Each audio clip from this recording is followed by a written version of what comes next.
Alright, today I'm going to talk about radio because I'm replacing my 10 years old Pure Evoke 1 digital radio with a brand new set this week. I've had this radio probably the best part of around a decade now. It was quite pricey when it first came out, even though it will only handle a standard that we've got in the UK called DAB, that was first brought in back in the late 90s, meant to be the saviour of radio. Everything's going to be CD quality. Never quite really worked out that way when the people that operate radio stations realised they could cram more stations in, yet put the bit rate down.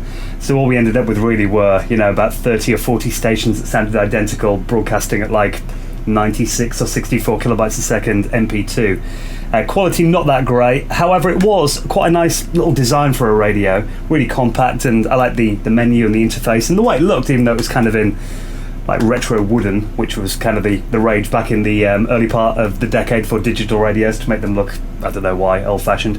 However, I'm going to retire this to the kitchen, and for the office I've now got another Pure Evoke product, the Pure Evoke Flow. Now, I think you'll agree, a little bit more cool and space age looking than the old one. And also, the advantage of this radio is that it will not only do DAB, digital over-the-air radio, it will do FM, and the key selling point of it will also do Wi-Fi radio, which means that you can connect to your wireless router at home, and then it will broadcast MP2, Windows media format streams as well, MP3 audio, and AAC I do believe it does too. There's quite a few different standards that it will do, and it can broadcast all of these stations through a radio, so it's kind of like you're listening to a real radio station as opposed to being tied to the PC. Another advantage of it in the UK, it will connect to BBC iPlayer, and you can catch up on the last 7 days of all of the BBC's programmes, which is really, really cool. At the touch of a button you can be straight in there and listening to the Essential Mix from last weekend at 4 o'clock on a Monday afternoon like now. It will also connect to iTunes podcasting listing too. You can listen to podcasts without downloading them, stream them over the internet, and it'll come out of the radio. There are a lot of things I do like about it. The interface I do find leaves a little bit to be desired, but nothing that they couldn't fix with a few firmware updates. It will also do battery powered as well on the back. You can tell that there are a section there for using a pure battery. Now you've got to buy that separately for about £30. It will not take normal batteries. You've got to actually get a little pack that fits into there. It's also got an aerial here for the FM and digital audio broadcasting. On the back of it you have a USB port there that can be used for firmware upgrading. It's got a line out, you can connect it to your home hi-fi should you wish to, and also a line in, which is kind of cool. You can put like your MP3 player through it and play it through the speaker. It also has a built-in alarm clock and a touch-sensitive button on top.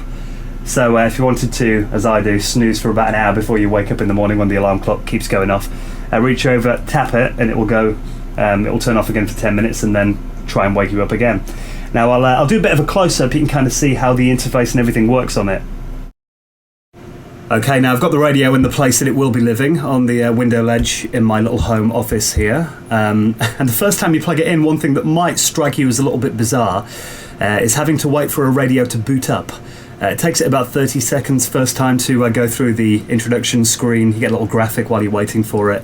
But like anything in 2009, it's actually a mini computer made to look like a radio. So you've got a little touch interface here with 3 separate buttons that are all touch sensitive on there, and you have a volume and a select control as well on the front here, the speaker there obviously.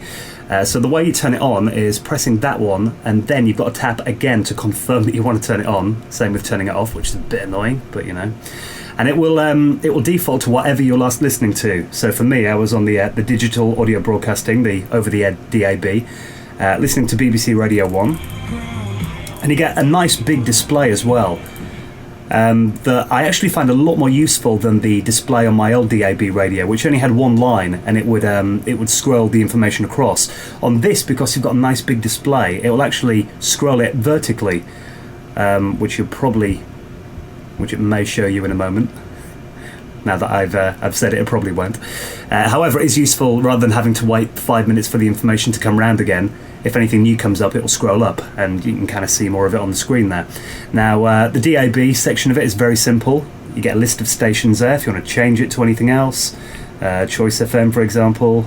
Literally press it and it will retune into it. Very simple.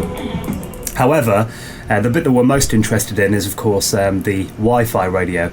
So that button there takes you to the main radio options. You have DAB, the lounge, media player, which is kind of cool. You can stream media remotely from your computer to anywhere else in your house, which is kind of really useful if you've got a big music library maybe in a different room.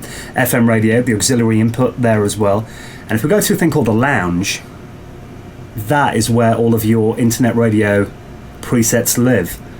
Now, there are two ways of getting stations into it. The first way, you can do it on the radio, but it is a bit cumbersome. I'll show you how to do that. Now, it's connecting to the station I last listened to, and it will buffer it here. We are waiting for, obviously, an MP3 stream to buffer. It's not straight away, but it will. You give it a moment, and then it will start playing. The Underground 2010. And after that, you can't really tell, whether you're listening to an internet stream or FM, really. Now, what you do here, you can press that, turn it that way, and it will give you a little list of things that you can go through. It will do podcasts, you can do listen again, that will take you to the BBC iPlayer. Stations you can search for, it will give you a big list here of about 30 million, or you can go search and then name and put in a station name with the control here. But a better way of doing that is to do it on your computer. If I go down to my MacBook here, what we have is a website, thelounge.com, that Pure have set up for their Wi-Fi radios, and with this you can go through, you can type different station names that you want, you can look through genres, and there are 13,429 stations on here already. If they're not on here, you can add your own stream to it and kind of make your own preset, and anything that you save on the website to your favorite section will then be mirrored on your Pure Evoke Flow as well. So it's really quite an advanced way of doing it and works really well. The only thing that I really don't kind of like about the radio is the fact that it has got some kind of iffy little UI things. For example, they're having to press twice to turn it on, and sometimes you can't really tell what this is going to do. It can be a bit fiddly. But overall, I think it is a really, really good little radio set. The best of everything, really. FM, DAB, and Wi-Fi radio, which is really, really good. Kind of makes radio exciting again and gives you a whole heap of new stations to listen to. I think it was about £140 from Amazon.com I got it from. Highly recommend it. The Pure Evoke Flow.